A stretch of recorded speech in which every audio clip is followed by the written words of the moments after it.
Diarrhoea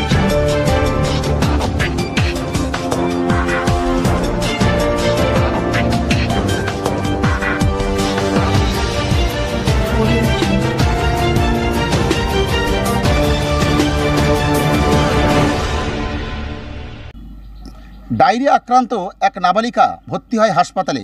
তাকে ওই হাসপাতালেই ধর্ষণ করা হয় বলে অভিযোগ ওঠে ওই হাসপাতালের এক কর্মীর বিরুদ্ধে। জানিয়ে এলাকায় চাঞ্চল্য ছড়ায়। ধর্ষণের প্রতিবাদে চলে বিক্ষোভ, পথ অবরোধ। বিস্তারিত রয়েছে ডেস্ক রিপোর্টে। উত্তর 24 পরগনার হারোয়া গ্রামীণ হাসপাতালের মধ্যেই নাবালিকাকে ধর্ষণ করার অভিযোগ উঠল ওই হাসপাতালের এক কর্মীর বিরুদ্ধে।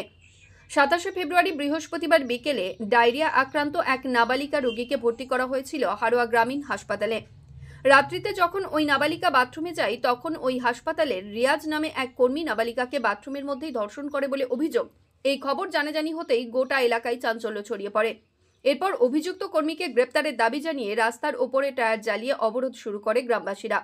অবরোধের জেরে বেড়াচাপা হারোয়া রোড অবরুদ্ধ হয়ে পড়ে। বিক্ষোভে ফেটে পড়েন এলাকার সাধারণ মানুষ। ঘটনাস্থলে পৌঁছায় হারোয়া থানার পুলিশ। পরিস্থিতি নিয়ন্ত্রণে আনে। অবশেষে পুলিশ গ্রেপ্তার করে অভিযুক্ত হাসপাতালের ওই কর্মীকে। ধর্ষণ যেন একটা গোটা সামাজিক ব্যাধিতে পরিণত হয়েছে। কখনো হাসপাতালের ভিতরে কর্মরত মহিলা ডাক্তারকে ধর্ষিতা হতে হচ্ছে, আবার কখনো হাসপাতালে চিকিৎসাধীন নাবালিকাকে এই ধর্ষণের মতো ঘৃণ্য ঘটনার শিকার হতে হচ্ছে। তবে দৃষ্টান্তমূলক শাস্তির অভাবে বোধহয় এমন অপরাধ বেড়ে যাচ্ছে সমাজে। কেন এমন হবে এই প্রশ্নই বিশ্ব দরবারে।